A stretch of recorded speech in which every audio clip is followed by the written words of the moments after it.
tumaini la wokovu hasa kwenda mbinguni. Siku zimekwisha ndugu, pokea wokovu, tunakimbilia kupata taifa.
Mezali sura 4 na mstari wa 23.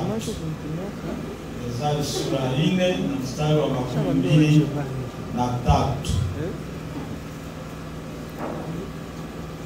Biblia yangu inasema hivi: linda moyo wako kuliko yote uyalindayo, maana ndivyo ya kusikia na asikie. Amen. Mungu Baba, shukuru kwa siku yako. Wewe ndiye ambaye ulinipa neno ya kulisha watoto wako. Mimi si kitu mbele ya kundi hili, lakini nakuomba wewe ndiye fungue mioyo ya wote ambao wanakuwa kusikia neno lako, wapokee yale ambayo uliandaa kwa ajili yetu sisi sote. Tutoke hapa kila mmoja akipokea sehemu yake, na utukufu wako uenee katika kanisa. Amen. Hiyo tumesoma maneno sio kuwa ndogo, lakini neno letu la siku ni kusema moyo. Ndio neno letu, moyo.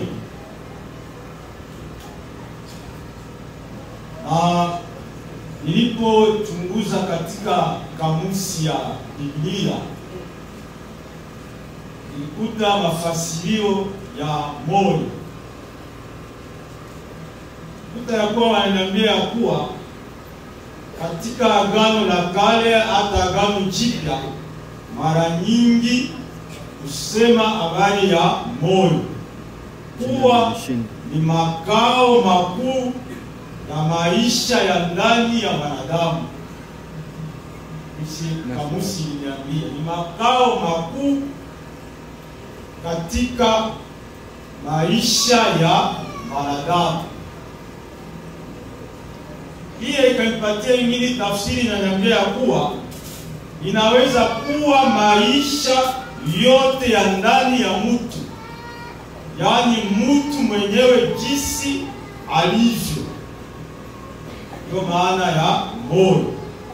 Au inaweza kueleza hali ya nafsi yake, kama vile ufahamu wake. Pia inasema ya kuwa hutumiwa kama neno lingine kwa roho ya mtu, nafsi yake au akili na nia yake.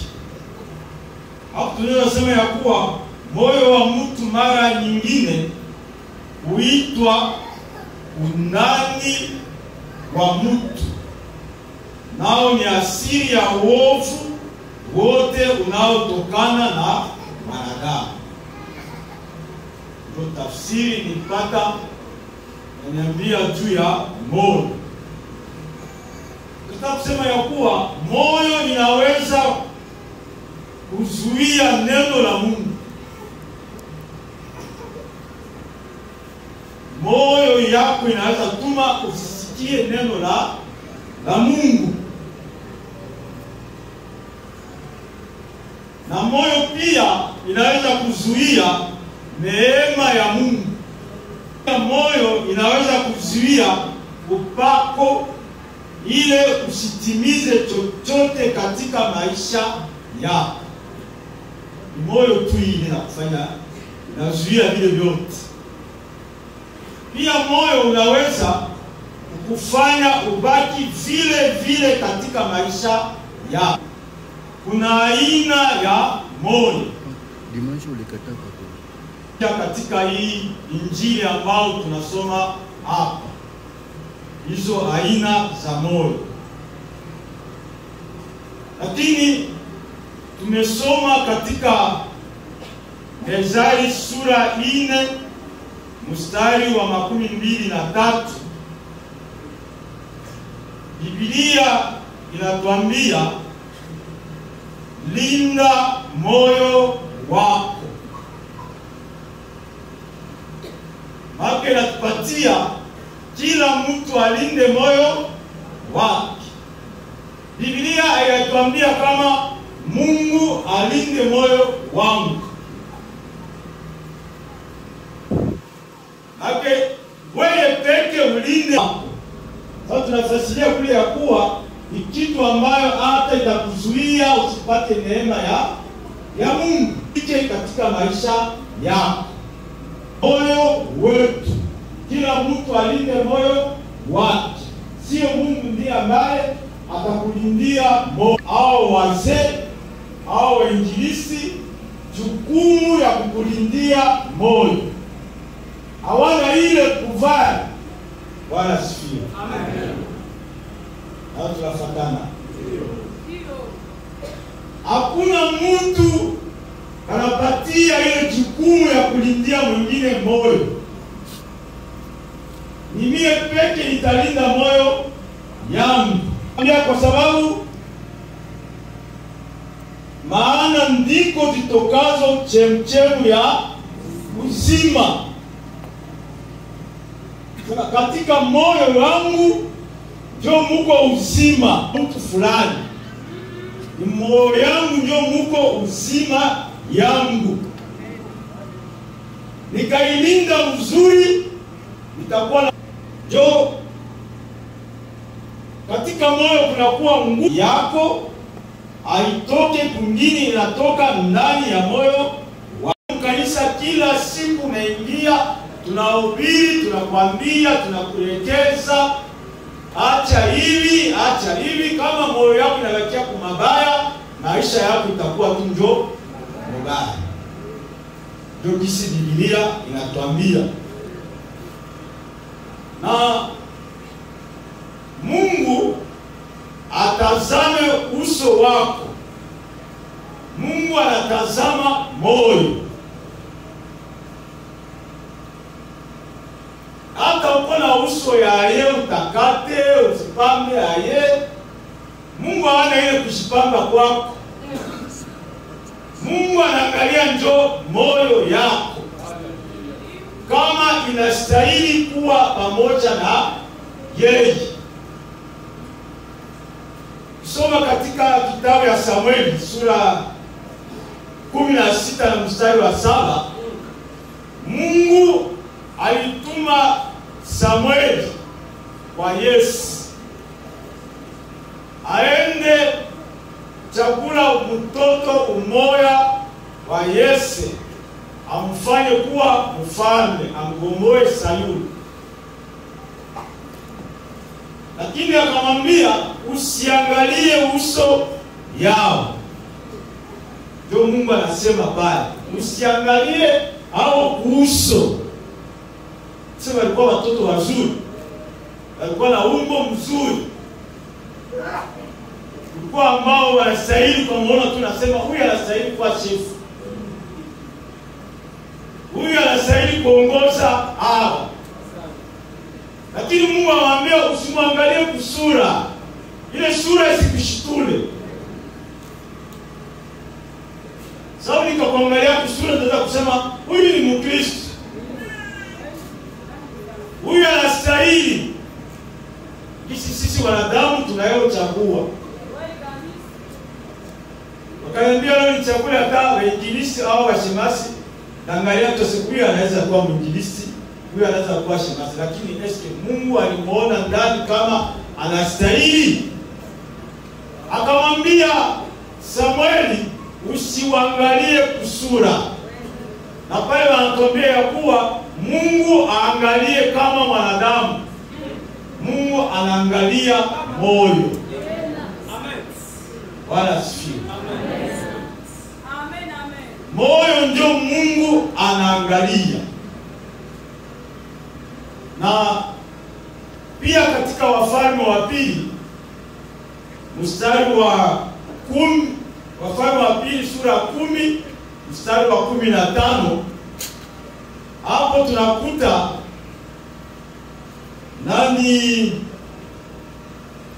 tunakuta Yehu na Yonadabu. Yehu anatoka kuvita, anarudia, anakutana Yonadabu, anakia kumulaki. Neno alimwambia Yonadabu, anamwambia eske moyo yako iko sawa na yangu? Akusema wewe uko wa kwetu au wewe uko Mkristo. Alisema moyo yake ifai kuwe sawa na mtu ambaye anakuwa kumlaki. Yonadabu akasema ndio. Sema moyo yake na yake ilikuwa sawa, ilikuwa moyo. Akamwambia ndio, moyo wangu uko sawa na yako. Tuambia kuwa ndugu akamwambia, akampa mkono, akamnyangua, akamtia mgari. Sababu moyo wake na yake ilikuwa sawa. Haikuwa wengine wote walikuwa pale wote. Basi mpaka vile mama alikufa na kitambaa yake mkichwa. Hatukitoshana akazikwa na kitambaa. Sema padri alimfundisha ya kuwa nafaa afunike kichwa yake, na wakashika. Na sisi ambao tuliokoka mu sepeza, si ba sepeza, sababu ni mko wa sepake, tuko tofauti. Na nini walikuwa anatuambia tu, tungaje anasimama anatuambia leo magharibi kana kuchai, hakuna kusema kanisa yote inayala. Hata vile tulikuwa nasikonaka hata fie umoja anatoka kwao ana kitambara anavaa, kila mtu na kitambara ya kujua kama huyu ni mporo. Wale wakati yetu si atepeza mporo. Sasa mporo haiko Mkristo dini, ni sepaki. Nasema tuasi Mungu yeye mwenyewe atachagua. Sema moyo yako wewe haiko tayari. Haiko tayari. Na mwingine anasema basi ule mwanamke alisaka nishinda kusema yangu yote. Alikuiaka vile kwao. Na si vile wetu leo tukiaka kwao nayo. Lakini wakaenda na ile imani kuwa sebaki. Walibakia tu sepeza. Bwana asifiwe. Bwana asifiwe. Lazima tulile Injili. Sivyo wamama? Tunakuwa wakati ya tutalea watu. Sawa, omwe tuende jicho moyo inatoboka, bali tuende na jicho lenye haitufai.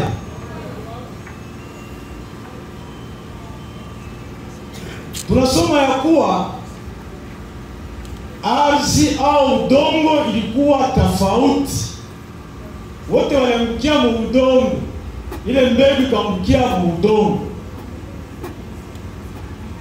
Na kwa sababu iliangukia mu udongo tofauti, na matokeo yakawa tofauti.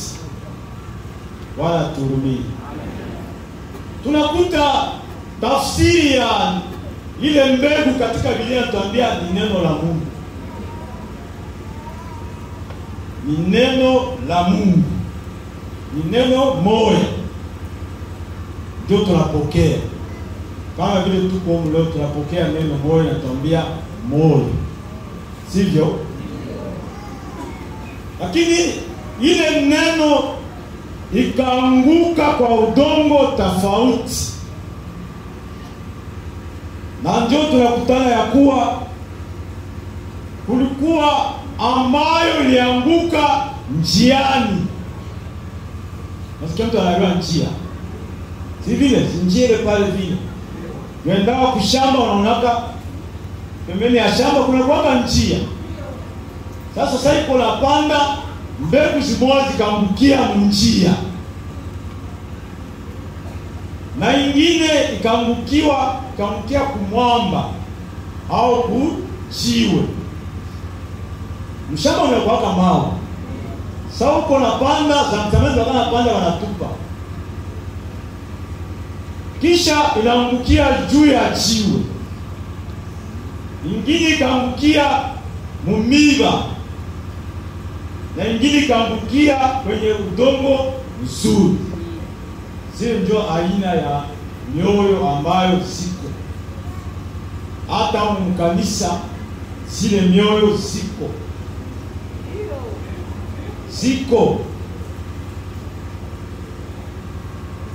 Tunakuta moyo ya kwanza imeangukia njia au tuseme moyo ya barabarani na mkia mbarabara.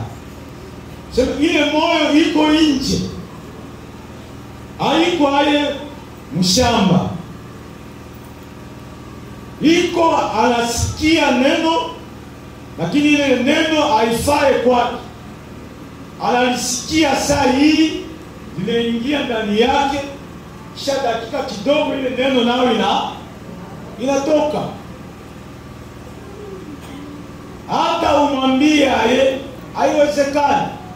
Ni mtu ambaye aweze kumubadilisha. Na soma mhubiri mmoja anasema anaandika hivi.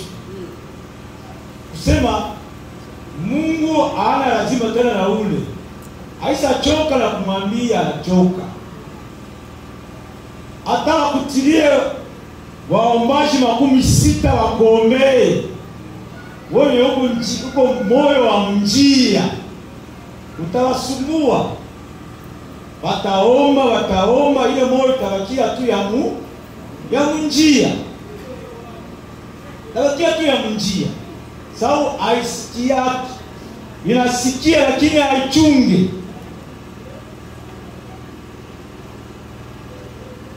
Anatuambia kuwa